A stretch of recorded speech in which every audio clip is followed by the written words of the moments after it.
Bonjour. Oui, bonjour, je viens d'avoir un accident. D'accord, vous êtes à quelle adresse? On est sur la départementale 111 là. Et vous avez eu un accident seul? Non, une voiture en collision, elle a raté le stop. D'accord, il y a combien de blessés? Je crois qu'il y a 2 enfants, moi et une conductrice. D'accord, est-ce que tout le monde est sorti des voitures? Moi oui, et là-bas la dame non, la conductrice non, les enfants oui. On arrive, je vous envoie les pompiers. Ça marche, merci.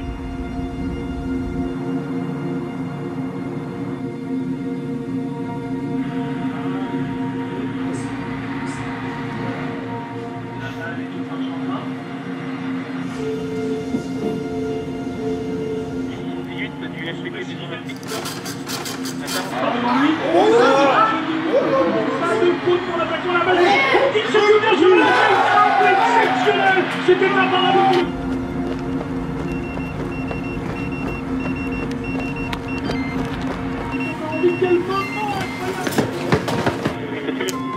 Départ VSRM, sens province Paris, TK 29 pour un accident, VLGS. On se donne 1 heure à partir du moment en fait, où la victime a eu son accident pour qu'elle soit dirigée vers une structure hospitalière. Chaque minute compte parce qu'on est dans une situation justement où il faut prendre en charge très très vite pour avoir le maximum de chances de survie. On n'est pas chirurgien, on ne peut pas ouvrir les gens, on ne peut pas les soigner, on ne peut pas stopper ce qui se passe à l'intérieur. Notre but, ça va être de sauvegarder l'état de la victime tel qu'il est, ne pas l'aggraver.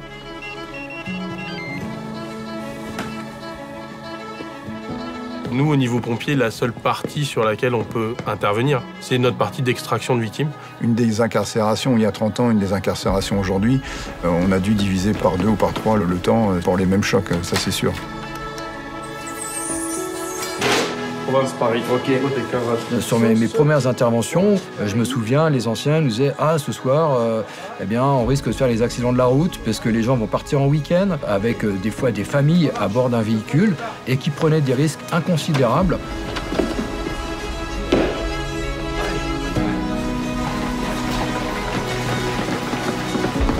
Avant, on ne parlait pas de sécurité routière, enfin beaucoup moins. Les gens n'étaient pas sensibilisés au risque d'accident dû à la vitesse et dû à l'alcool, puisqu'il n'y avait pas autant de restrictions. Ok, venez les gars. Les ceintures, au début, c'était pas obligatoire. Hein. Rappelez-vous, en 1972, la France battait le triste record des accidents avec 16 617 tués en un an. Vous pensez que la ceinture n'est valable que pour les coups de frein? Moi, je crois. Pour quelle raison ne la mettez-vous pas? Parce que ça me gêne pour conduire. Non, j'aimerais pas être ficelé. Vous pensez que le 50 km/h, ça va changer la mentalité des automobilistes? Ça va les énerver plutôt qu'autre chose. Certainement. Vous roulez à combien? Moi, avec 210, je penche plus. Pour réduire l'hécatombe sur les routes, ceinture obligatoire, limitation de vitesse, alcotest, mais on n'avait jamais vraiment conçu une voiture où le souci de la sécurité est la première préoccupation. Or, cette voiture a été mise en chantier par la régie Renault. Nous sommes aujourd'hui le seul constructeur à utiliser une ceinture de 60 mm de large pour diminuer les pressions sur la paroi thoracique. La collaboration avec Renault nous permet d'avoir des véhicules de nouvelle génération, donc ceux que vous achetez aujourd'hui en concession. Donc on permet de les avoir en avance et de pouvoir travailler dessus. Et le jour J, d'être opérationnel en intervention, quoi. C'est un véritable plus. Ces voitures-là, c'est des voitures d'essai. Hein. Ça permet de découper des voitures qui sont récentes. D'ailleurs, quand on commence à donner le coup de cisaille dans le montant du dernier espace, ça nous fait mal au cœur parce qu'on se dit qu'on aurait bien voulu l'avoir chez nous aussi, quoi. Quand on arrive en intervention, on peut trouver des QR codes Renault sur les véhicules accidentés. Et en fait, ça nous donne la carte d'identité du véhicule. On se base sur les gens qui ont le savoir, qu'on va parler de l'expérience de nos formateurs. Ces personnes-là, vous nous apportez les billes, en fait. On rebondit sur nos erreurs et on fait des erreurs en manœuvre pour justement ne pas les reproduire sur les interventions. Oui.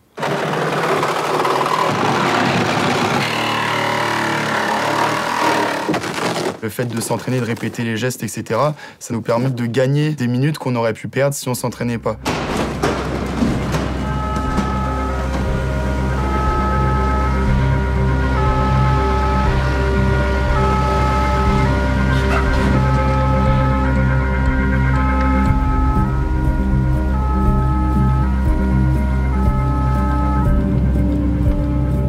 Au-delà de ça, Renault nous invite à tout ce qui est validation des fiches d'aide à la décision sur leur nouveau modèle. Donc on a un pompier effectivement des Yvelines qui travaille avec eux. Donc c'est pour ça que sur certains véhicules, il est un peu incliné. C'est juste en fonction du gabarit du véhicule et de notre capacité après d'accès. D'avoir un pompier déjà sur place donne déjà ce regard un peu pompier, même à la création du véhicule. Donc c'est des petits détails, mais c'est vraiment travailler avec vous à chaque fois. Donc c'est bien tout l'intérêt de la collaboration. Je pense qu'on doit être le seul constructeur automobile à avoir écrit des règles techniques de conception dédiées aux sapeurs-pompiers. Bon, maintenant, j'attire aussi votre attention sur cette grande nouveauté qui est le Q-Rescue, qui est d'office installé sur la voiture. Ça permet de donner notre avis sur les matériaux, sur peut-être des modifications qu'il y a à avoir, sur certaines petites choses. Si jamais vous devez éteindre un véhicule électrique en feu, cette partie-là, qui est thermofusible, se trouve juste au-dessous, au niveau de la batterie. Du coup, vous allez le percuter avec le jet de la lance, et voilà. Le Fireman Access est une innovation donc Renault avec l'appui de quelques sapeurs-pompiers qui ont porté ce projet-là. Et en fait, c'est tout simplement dans la conception de la batterie d'avoir un accès à un trou.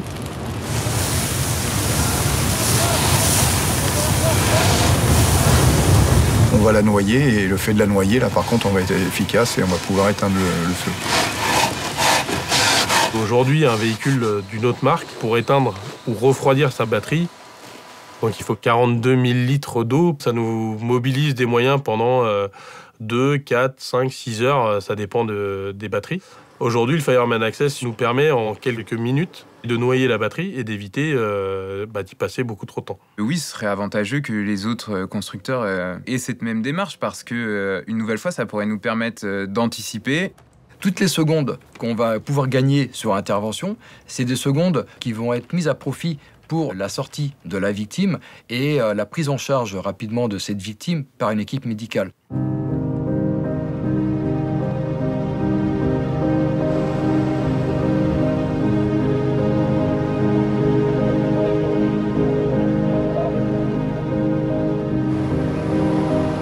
On arrive tellement vite sur l'intervention qu'on voudrait en fait relire nos protocoles, tout ça pour être sûr, et puis on n'a vraiment pas trop le temps. On est vraiment dans l'adrénaline. On parle avec son conducteur pour savoir comment on va procéder, selon où se positionne la victime, tout ça. Je lui dis comment on va faire. On travaille complètement main dans la main.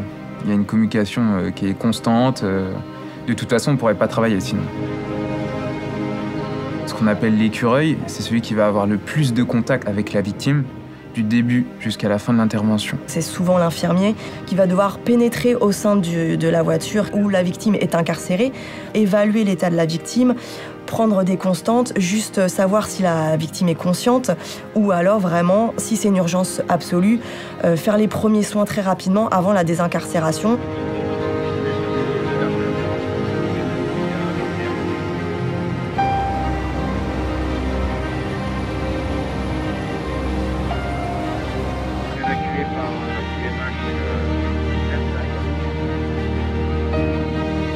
Moi, personnellement, quand j'interviens, j'arrive à faire abstraction de ce qui se passe, du contexte, prendre en charge la victime, que ce soit un enfant, une femme, un homme, qu'elle soit enceinte, âgée, peu importe. Et je vais arriver à garder ce côté professionnel. Par contre, la décharge, elle se fait souvent plus tard. Faut pas trop se mettre à la place des victimes parce que sinon on s'en sort pas.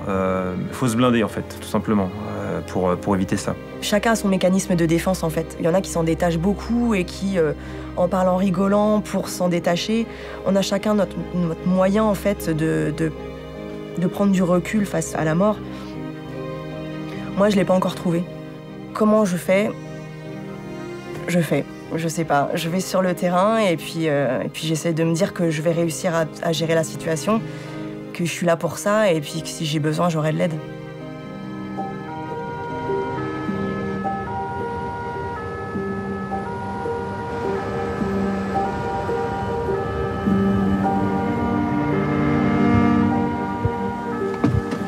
On prendra l'ensemble du matériel de secours.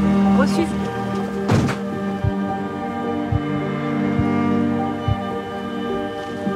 Il y a une victime désincarcérée, a priori, urgence absolue. Ok. T'as regardé s'il y a quelqu'un dans la voiture? Ok.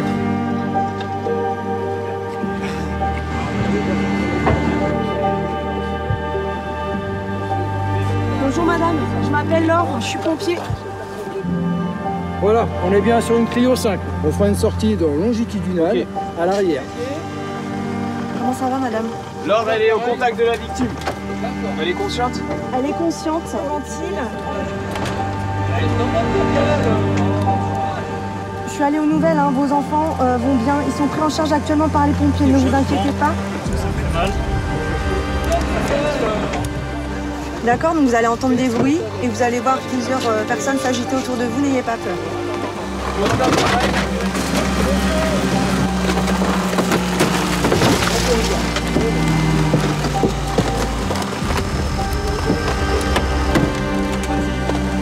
Est-ce que ça va les douleurs? On va procéder à l'extraction de la victime. Vous enlevez vos gants de travail. On va passer en gants propres. Rémi au bassin, passe Alexandre, prends les épaules, Damien, prends les autres épaules. Vous allez sortir dans de bonnes conditions rapidement. Équipiers, vous êtes prêts? Sortir, hisser la victime sur le plan dur.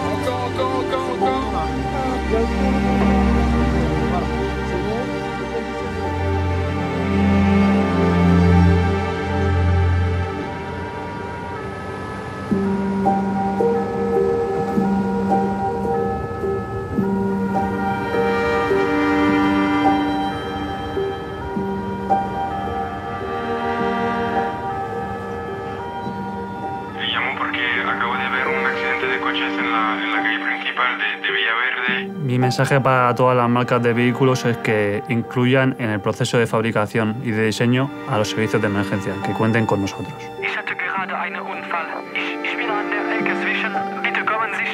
Die Zusammenarbeit mit Renault ist sehr, sehr wertvoll für uns als Feuerwehren.